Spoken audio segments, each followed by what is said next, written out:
بسم اللہ الرحمن الرحیم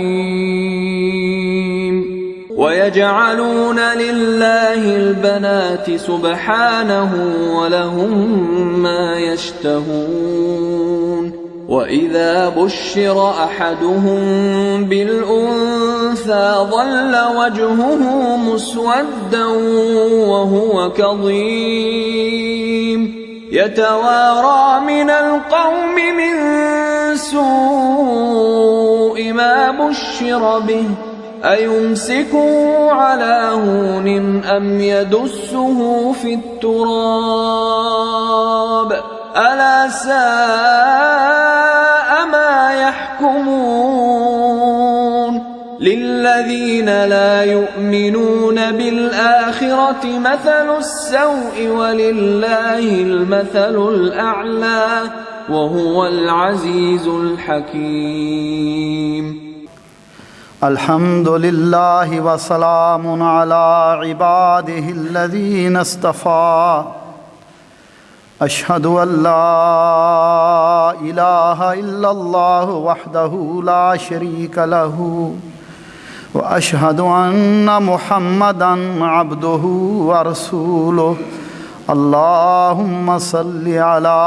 محمد النبی الأمی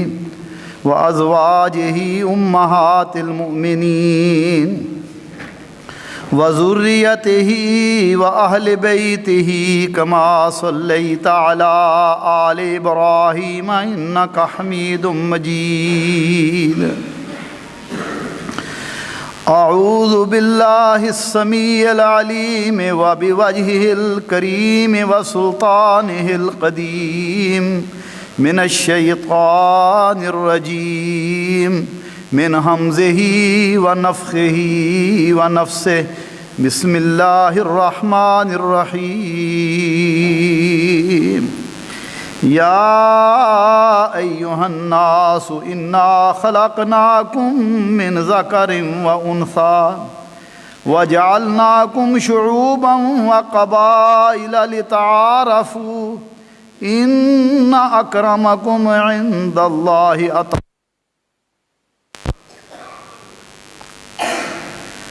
لوگو ہم نے تمہیں ایک مرد اور عورت سے پیدا کیا اور تمہارے قبیلے اور جماعتیں بنائیں تاکہ تم ایک دوسرے کی پہچان کرو، شناخت کرو۔ ان اکرمکم عند اللہ اتقاکم، بے شک اللہ کے نزدیک اکرم وہی ہے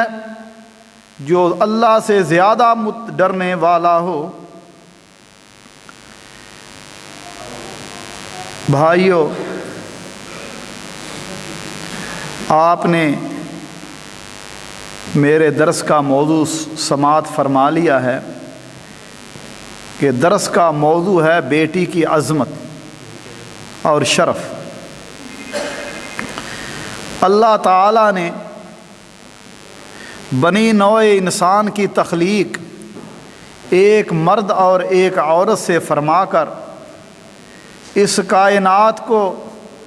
دلکش اور خوبصورت بنایا۔ اللہ ذوالجلال نے جہاں انسان مرد کو مقام اور مرتبہ عطا فرمایا، وہاں عورت کو بھی مقام اور شرف عطا فرمایا، مگر جاہلیت میں عورت کو منحوس سمجھا جاتا تھا، حالانکہ عورت اپنے خامد کے گھر کے تمام کام کاج کرتی، پھر بھی اسے معاشرے میں کوئی مقام اور مکان نہیں تھا۔ اس وقت کا سب سے مہذب معاشرہ یونانی تہذیب تھے، وہاں بھی عورت کو حقیر اور منحوس سمجھا جاتا، بلکہ عورت کی حیثیت کسی گری ہوئی چیز سے زیادہ نہیں ہوتی تھی، نہ ہی کچھ اسے کوئی آزادی، حتیٰ کہ حقوق اور میراث سے بھی اسے علیحدہ کر دیا جاتا اور عورت شادی کے بعد اپنے خامد کے پورے قبضے میں ہوتی۔ اسی طرح اگر اس وقت کے رومی معاشرے کو دیکھا جائے تو وہاں بھی باپ کی یہ ذمہ داری نہیں تھی کہ وہ اپنے خاندان کی کفالت کرے، بلکہ اگر کسی کے ہاں بچہ یا بچی پیدا ہوتی تو اس کو رکھ دیا جاتا، اگر والد اٹھا لیتا تو ٹھیک ہے، وہ خاندان کا فرد بن جاتا، ورنہ نہیں۔ خاندان کے سربراہ اعلیٰ کو اختیار حاصل تھا کہ وہ اپنے بیٹے بیٹی بہو پوتے پوتیوں کو جس طرح چاہے ان کے ساتھ سلوک کرے۔ اس کے بعد آپ ہندوستان کی طرف آئیے، وہاں کے معاشرے میں بھی عورت کو حقیر سمجھا جاتا، حتیٰ کہ بعض اوقات اگر خامد فوت ہو جاتا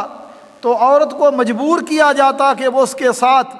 چتا میں جل کر مر جائے۔ بعد میں یہ حکماً اس بات کو منع کر دیا گیا، لیکن پھر بھی عورتوں کو دیوتاؤں کی بھیڑ چڑھایا جاتا، یا بارش کی طلب کے لیے عورتوں کو خون کا قتل کر دیا جاتا۔ عورت کے بارے میں انتہائی غلط تصور ہندوستانی معاشرے میں تھا۔ کہتے تھے کہ معاذ اللہ عورت جو ہے وہ گناہوں کا گھر ہے اور بدگمانیوں کا ڈیرا ہے، حتیٰ کہ برہمن قانون میں تو عورت مرد کے ساتھ کھانا نہیں کھا سکتی تھی، عورت اپنے مرد کا نام تک اپنی زبان پر نہیں لا سکتی تھی۔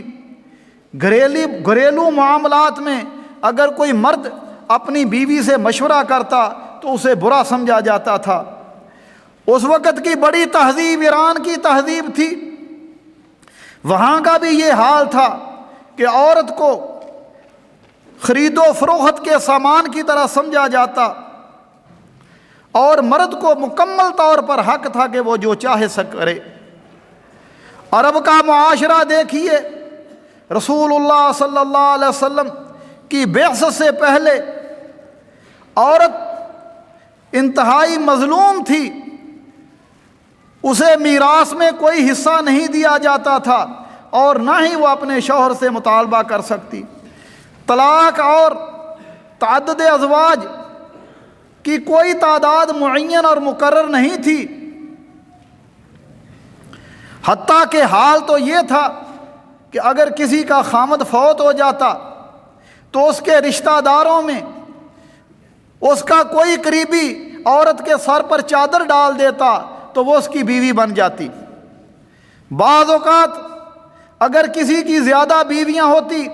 تو ستیلا بیٹا اپنی اس ماں کو اپنے نکاح میں